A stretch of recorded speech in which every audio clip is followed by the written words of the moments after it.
এতক্ষণ আপনারা শুনেছেন যে আমাদের যেই স্থানীয় সরকার নির্বাচন পরিচালনা কমিটি, সেই নির্বাচন পরিচালনা কমিটি দলের নেতাকর্মীদের প্রতি, সংগঠনের প্রতি এবং সারা দেশের মানুষের প্রতি নির্দেশনা এবং আহ্বান জানিয়েছেন। আমরা সমসাময়িক বিষয়ের মধ্যে আমরা দেখেছি যে খুব তড়িঘড়ি করে 6টি সিটি কর্পোরেশনের প্রশাসক নিয়োগ দেওয়া হয়েছে। আমরা যদি একটু প্রেক্ষাপটটা বলি, এই ধরনের নিয়োগ দেওয়ার কোনো বিধিবিধান গণঅভ্যুত্থানের পূর্বে ছিল না। গণঅভ্যুত্থানের পরে যখন অন্তর্বর্তীকালীন সরকার দায়িত্ব নেওয়ার পরে দেখা গেল যে বিভিন্ন সিটি কর্পোরেশন, পৌরসভার মেয়ররা, জনপ্রতিনিধিরা পালিয়ে গেছে এবং অনেক জায়গায় ফ্যাসিবাদের দোসররা সেই জায়গাগুলোতে বসে বসে দেশের পরিস্থিতি অস্থিতিশীল করার চেষ্টা করছে। তখন সরকার এই বিধানটা করে যে সরকার চাইলে যে কাউকে প্রশাসক হিসেবে অপসারণ করতে পারে, মেয়রকে, এবং প্রশাসক হিসেবে নিয়োগ দিতে পারে। কিন্তু অন্তর্বর্তীকালীন সরকার সঙ্গত কারণেই এই আইন থাকা সত্ত্বেও তার কিন্তু ব্যবহার করা হয়নি। শুধুমাত্র এক জায়গায় সেটা ব্যবহৃত হয়েছে, আর কোথাও সেটা ব্যবহৃত হয়নি। সঙ্গত কারণেই আমরা গণতন্ত্রকে মূল্যায়ন করতে চেয়েছিলাম এবং সেখান থেকে স্থানীয় সরকার নির্বাচন দেওয়ার এক ধরনের সদিচ্ছা থাকলেও রাজনৈতিক নানা ধরনের বাস্তবতা আপনারা জানেন সেটা দেওয়া সম্ভব হয়নি। কিন্তু আমরা দেখলাম যে রাজনৈতিক সরকার দায়িত্বে আসার সাথে সাথে যেখানে জনগণের ভোটে নির্বাচিত জনপ্রতিনিধিদের থাকার কথা, সেখানে তারা তাদের দলীয় বিভিন্ন সময় বঞ্চিত কিংবা নির্বাচনে হেরে যাওয়া প্রার্থীদেরকে এক ধরনের সেখানে প্রাইজ পোস্টিং করলেন এবং 6টি সিটি কর্পোরেশনের প্রশাসক হিসেবে নিয়োগ দিলেন। আমরা মনে করি এটা এই যে নতুন বাংলাদেশের কথা আমরা সবসময় বলি, তার সেখানে গণতন্ত্রের জন্য হুমকি স্বরূপ। এবং আমরা মনে করি যে দীর্ঘ 1.5 বছরেরও বেশি সময় ধরে স্থানীয় সরকার প্রতিষ্ঠানগুলো জনপ্রতিনিধি শূন্য এবং এর ফলে দেশের জনগণকে প্রত্যেকটা ছোট ছোট কাজে নাগরিক সেবার ক্ষেত্রে ভোগান্তির শিকার হতে হয়। সেই বিবেচনায় খুব দ্রুত সময়ের মধ্যে স্থানীয় সরকার নির্বাচন আয়োজন করা প্রয়োজন এবং এই বিষয়ে সরকারের পক্ষ থেকে কোনো স্পষ্ট বক্তব্য আমরা দুঃখজনকভাবে পাইনি। আমরা আশা করি যে তারা খুব দ্রুত সময়ের মধ্যে টাইমলাইনটা আমাদেরকে দিবে, দেশের জনগণকে দিবে, যে কোন কোন সময়ের মধ্যে, যেহেতু কয়েকটি ধাপে স্থানীয় সরকার নির্বাচন হয়, সিটি কর্পোরেশন, পৌরসভা, জেলা, উপজেলা, ইউনিয়ন পরিষদ, এই পুরো টাইমলাইনটা, রূপরেখাটা আমরা দাবি করছি। এবং আমরা দেখেছি যে প্রশাসক নিয়োগ দেওয়ার ক্ষেত্রেও সেখানে স্বচ্ছতার অভাব রয়েছে। সেখানে নির্দিষ্টভাবে মেয়াদ উল্লেখ করা নেই। সেখানে প্রজ্ঞাপনটি দেখে মনে হচ্ছে যে আমৃত্যু হয়তো তারা প্রশাসক থাকবেন, এইভাবেই সেখানে লেখা আছে। অথচ সরকারি যে কোনো চুক্তিভিত্তিক নিয়োগের ক্ষেত্রে কিন্তু সময় সীমাটা উল্লেখ করা গুরুত্বপূর্ণ। 6 মাস, 1 বছর, 2 বছর, স্বাভাবিকভাবে আমরা এই প্রক্রিয়াতেই দেখে থাকি সরকারের চুক্তিভিত্তিক নিয়োগগুলো হয়ে থাকে। আপনারা জানেন যে আমরা দেখেছি গত 2 দিন যাবৎ এক ধরনের ভয়ের রাজত্ব কায়েম করার চেষ্টা করা হচ্ছে।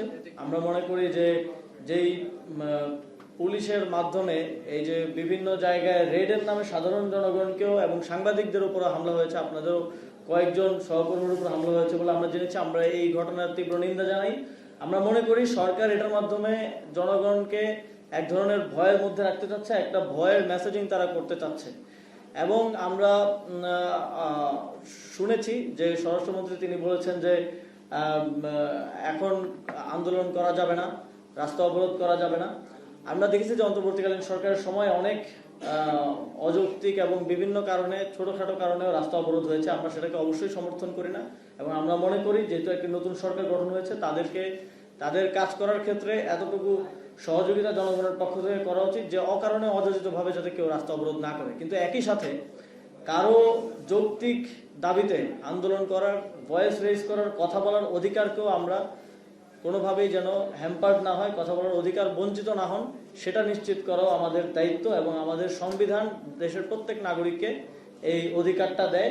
এবং কিন্তু সরকারের পক্ষ থেকে আমরা দেখছি যে একদম একাধারে সকলকে কোনো ধরনের আন্দোলন করা যাবে না, এই ধরনের কথা বলা হচ্ছে, যেটা গণতন্ত্রের পরিপন্থী, আমাদের সংবিধানের পরিপন্থী।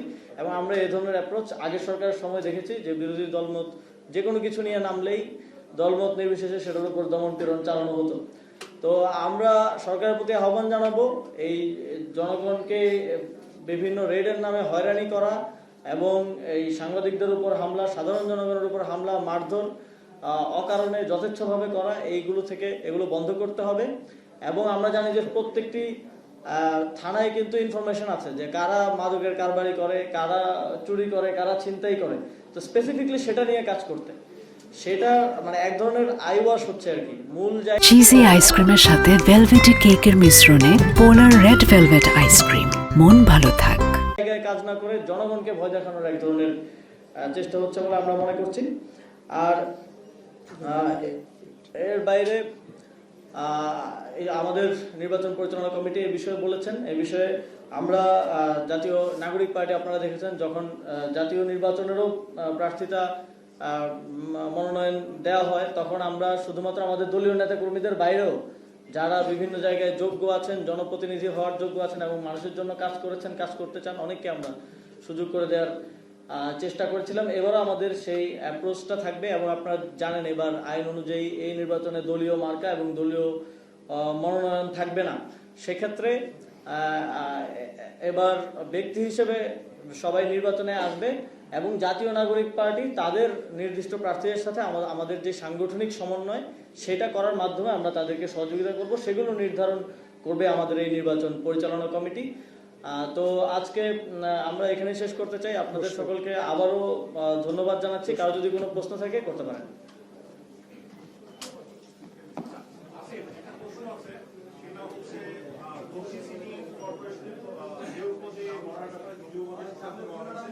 আপনার ব্যাপারে এবং তার পাশাপাশি আমরা দেখছি যে ইশরাক ঘোষণা করেছে যে সেই নির্বাচনে আসবে। সেই ক্ষেত্রে কি আমরা বলতে পারি যে একই ধরনের দৌড় আমরা দেখছি, কারণ পূর্ব দলের পক্ষ থেকে আমাকে প্রাথমিকভাবে কিছু বিষয়ে জানানো হয়েছে, কিন্তু এই বিষয়ে এখনো চূড়ান্ত সিদ্ধান্ত হয়নি। আমরা চূড়ান্ত সিদ্ধান্ত নিয়ে অফিসিয়ালি আপনাদেরকে জানাবো। আর এখানে দ্বৈরথের কিছু নাই। আমার মনে হয় যে কেউ নির্বাচন করতে চাইলে, জনগণের ম্যান্ডেট নিয়ে আসতে চাইলে সেটাকে আমরা ওয়েলকাম জানাই। আপনারা অলরেডি একটা জোটে আছেন, সেই জোটে থাকা অবস্থায় আপনারা নির্বাচনের আগে জোটে যাবেন এরকম একটা দুর্বল অবস্থায় ছিলেন, শেষ পর্যন্ত জোটে গেছেন। আপনাদের 21 জন 125 জন প্রার্থী মনোনয়ন নিয়েছেন, তাদের বড় একটা অংশ হতাশ হয়েছে। এখন আবার আপনারা বলছেন এককভাবে নির্বাচন করবেন অথবা শেষ মুহূর্তে জোটবদ্ধভাবে করতে পারেন। এটাই যদি হয়, যারা নির্বাচনের প্রস্তুতি নিবে শেষ মুহূর্তে গিয়ে যদি তাদেরকে আলাদা রিমুভ করা হয়, দলের একটা তৃণমূল আবারও একটা নেতিবাচক বার্তা যাবে কিনা। আরেকটা বিষয় হচ্ছে যাদেরকে প্রশাসক হিসেবে নিয়োগ দেওয়া হয়েছে, আপনারা মনে করেন কিনা এর মাধ্যমে স্থানীয় নির্বাচনের জন্য বন্ধ করার প্রায় তারা না, আমরা যখন দেখলাম যে প্রশাসকের নিয়োগের প্রজ্ঞাপনে নির্দিষ্ট কোনো সময়ের উল্লেখ নেই এবং আমরা শুনলাম যে যিনি স্থানীয় সরকার মন্ত্রী আছেন তিনি একটি প্রশ্নের উত্তরে বলছিলেন যে সিটি কর্পোরেশনগুলোর মেয়াদ শেষ হলে নির্বাচনের বিষয়ে ভাবা হবে। হয়তো উনি ইনফর্ম না বা ওনাকে জানানো হয়নি। সিটি কর্পোরেশনগুলোর মেয়াদ কিন্তু 12টা সিটি কর্পোরেশন 12টারই শেষ এবং প্রত্যেকটা নির্বাচন দেওয়ার জন্য এলিজিবল। শুধুমাত্র 11টা সিটি কর্পোরেশনের মেয়াদ আমি যখন দায়িত্বে ছিলাম তখনই শেষ হয়ে গিয়েছিল, আজ থেকে প্রায় 1 বছরেরও বেশি সময় আগে। এবং একটা city corporation, Chattogram city corporation, সেটা রিসেন্টলি শেষ হয়েছে। সুতরাং প্রত্যেকটা সিটি কর্পোরেশনের নির্বাচন দেওয়ার জন্য উপযুক্ত। এমন সময়ে নির্বাচন না দিয়ে কোনো নির্দিষ্ট সময়সীমা উল্লেখ না করে প্রশাসক নিয়োগ দেওয়াটা আমরা মনে করি এটা একই সাথে অগণতান্ত্রিক এবং একই সাথে এটা লেভেল প্লেইং ফিল্ডকে নষ্ট করবে।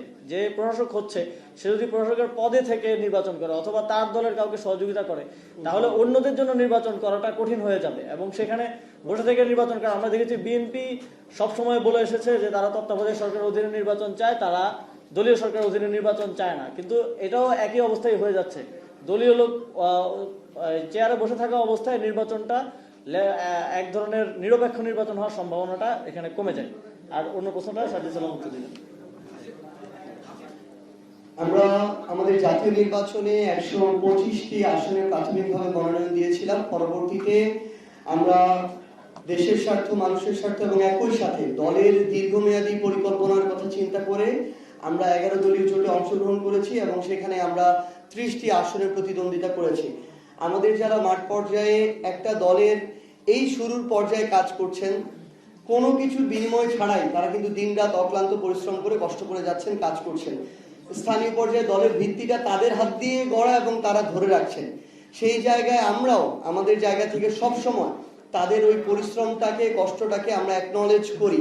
কিন্তু যখন দীর্ঘমেয়াদে দল যদি ভালো থাকে, মানুষ, দেশ যদি ভালো থাকে, আমাদের নেতাকর্মী যারা আছেন, আমাদের প্রার্থী যারা, তারাও ভালো থাকবেন।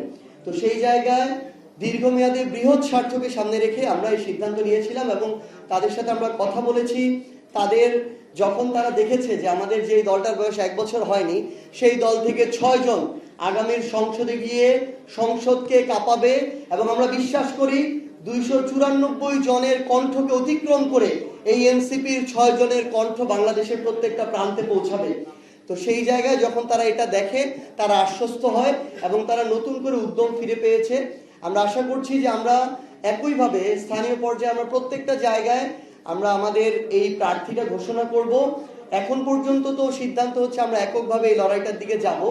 যদি শেষ সময় গিয়ে এরকম হয়, আমরা সবার সাথে বসেই দলের যেটা বৃহৎ স্বার্থ থাকবে সেই স্বার্থকে সামনে রেখে আমরা আমাদের জায়গা থেকে সিদ্ধান্ত নিব।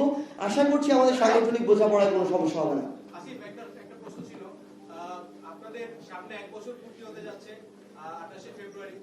সেই জায়গা থেকে আপনাদের কাউন্সিল এবং পরবর্তী যে আপনাদের কর্মপরিকল্পনা এবং একই সাথে বিভিন্ন রাজনৈতিক প্ল্যাটফর্ম, বিশেষ করে আপ বাংলাদেশ, তারা এরই মধ্যে গণমাধ্যমে প্রচার হচ্ছে যে তাদের সেই প্ল্যাটফর্মগুলো ভাঙতে শুরু করেছে এবং অনেকে এনসিপিতে নাকি আসতে শুরু করেছে। তারাও তো আপনাদের সাথেই ছিল, চলে গিয়েছে, আবারও আসবে কিনা এবং এর সংখ্যাটা কেমন? আপনাদের এই কাউন্সিলে আমরা কি কোনো চমক দেখবো কিনা?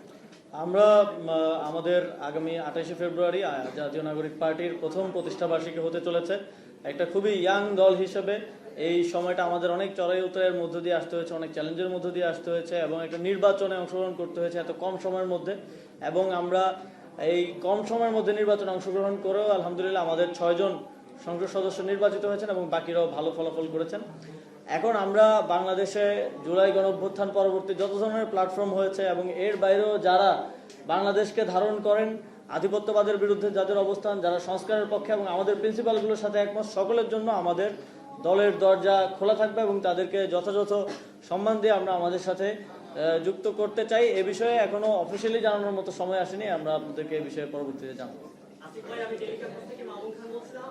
নারায়ণগঞ্জে আপনাদের যে প্রতিনিধি আব্দুল আমিন ভাই, ওনার আসনটিতে 2 জন আপনাদের নেতা চাঁদাবাজি করেছে এবং সেটি নিয়ে একটি সংখ্যা তৈরি হয়েছে এবং সেটি নিয়ে আব্দুল আমিন ভাই অভিযোগ করেছেন। এই বিষয়টি আপনারা অবগত আছেন কিনা?